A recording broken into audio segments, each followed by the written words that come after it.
All right, welcome back, everyone. So today, I'm going to be reviewing the Black Prism, Book One in the Lightbringer series by Brent Weeks.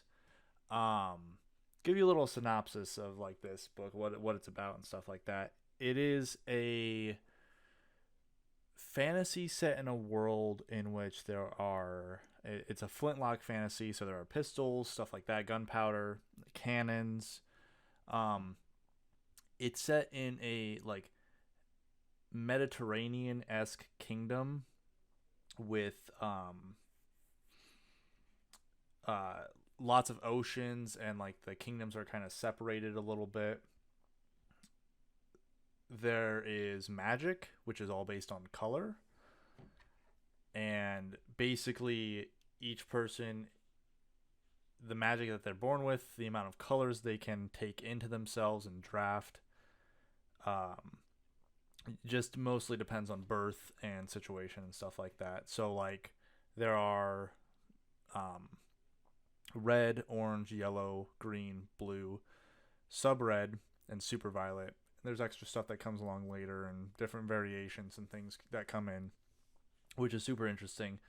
Magic system's super cool. Each of them have like different effects on the body as well as just do slightly, different things. Um, really cool, fantastic. I really like this book, and I'm gonna try to talk about it without spoilers. Um, my main pro for this book is the characters within it. The main character's name is Kip, and um, he is super interesting and super well done. And part of the reason I really enjoy, because I have read this series before. I think this is my third time going through Black Prism.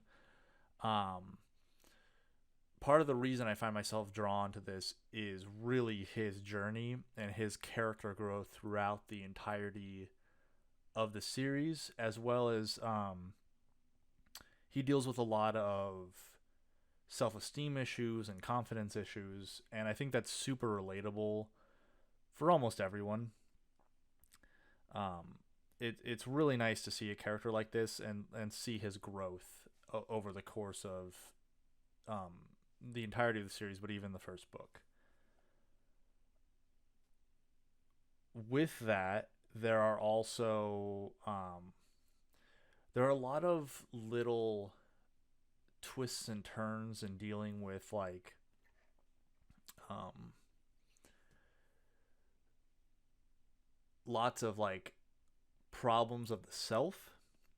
I'm trying really hard not to spoil anything from the first book, so I don't wanna spoil stuff for people who do want to read it.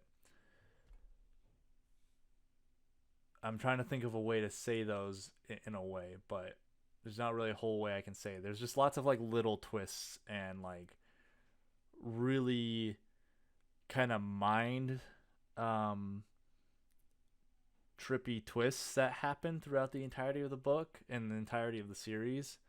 And those, the first time I read it, I was a little confused, I will say that. But I thoroughly enjoyed it, and it was like really like, wait, what? Oh no, no, no, that's not. But it is. Okay. Um, let's see. Cons of the first book.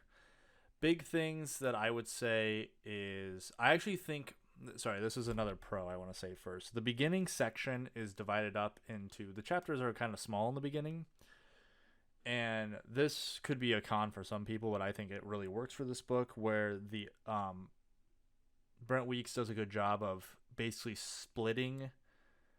I would say the first like, I don't know, it's like first 20 chapters maybe are kind of split between two character perspectives, and they keep bouncing back and forth, kind of coming in as they start to draw closer and closer together. And it is really well done, I think, where the tension of the chapter is left in such a way that you're wanting more, but the next chapter is also so interesting. And they kind of deal, they're kind of moving closer and closer together, so you're not really like, I know this can happen a lot in some other books where like you get to the end of a chapter, a writer will leave you off on a cliffhanger, and you'll go back to another character who you were left on a cliffhanger for, and by that point you're like the tension is kind of gone from that character because you kind of have forgotten what's happened, or it's just like I really cared about that, but now I really want to know what's happening here, and it leaves this weird feeling of disconnect. I don't think this is like that. I felt every single one of the chapters kept leading so well into the next chapter that it was just driving me forward. And it wasn't like I was craving one or the other. I wanted to see both of them coming and colliding together. Um Overall the first book I would say like this would probably be my biggest critique of the first book. I think the first book is really well done. But my biggest thing is that I don't feel I feel like, and maybe this is me listening to it for the third or fourth time, but I mean, I still enjoyed it, but I felt like the first book is much more of me getting the world building, getting to know the characters, and like the plot is okay, but I'm not like invested in as much in the story as I am just in like getting to explore this world and these characters. Um, which can be for some people can be perfectly fine. For me, I really like when I get those really cool story events as well. And with this, I just feel like there's not like there's again when I first listened to it, there were definitely some cool moments that I saw that I was like, wow, that. But as I move throughout the series, like the moments that stick with me don't come from this book. They come from later books in the series, and that's perfectly fine. It's just something that I noticed about the first book that there's just no like really for me there was no really big like crucial sticking points. There were some cool moments. There's some great stuff. I think that the first book's definitely a solid book and you should check it out and read it. But it's not gonna be the one I think if you read the whole series that like stands out to you. It's more of a setup than it is like some of the other books that really pay off and have these like really memorable moments. Now that might not sound like much of a critique, and that's because it's kind of hard. I really enjoy this book a lot. I do have other critiques throughout the series, but we'll get into those when I get to those videos. Overall, I would say I would say that if you are interested in flintlock fantasy, this is definitely something for you. So if you like,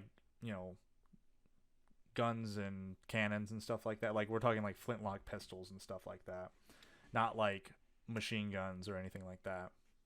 I think this is a good book for you. I think it's a good book for people that like characters, and obviously like with the self-confidence issues, there's a lot of like relatability with Kip.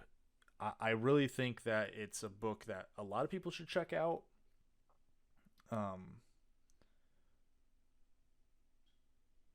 There are things I will warn later on, and you might want to like maybe you are like the type of person that's like doesn't care as much about the journey. I will say that if the reason that this book I have not reviewed it up to this point, even though I really enjoy the series overall.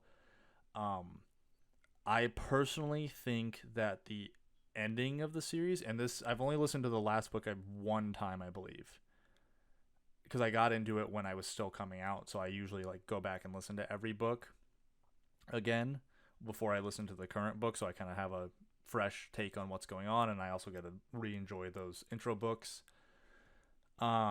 So I'm hoping on this playthrough I'll see the ending a little differently, but the ending of the entirety of the series I was a little disappointed by.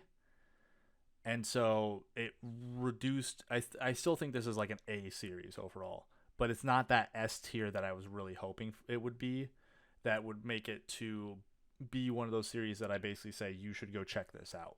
I still think you should check it out. Don't get me wrong; it's still better than a lot of fantasy books that I've read. But there is that caveat there. So I think that's going to do it for this one. I'm interested to talk about this as always. Leave comments down below if you've read this, if you want to talk about it, if you have character moments, if there's big moments that you think stuck out to you in this book that you're like, well, why didn't this stick out to you? Feel free to comment that, and be sure to subscribe, support the channel, and I will be making more of these videos. So I'll see you guys next time. Thanks for watching.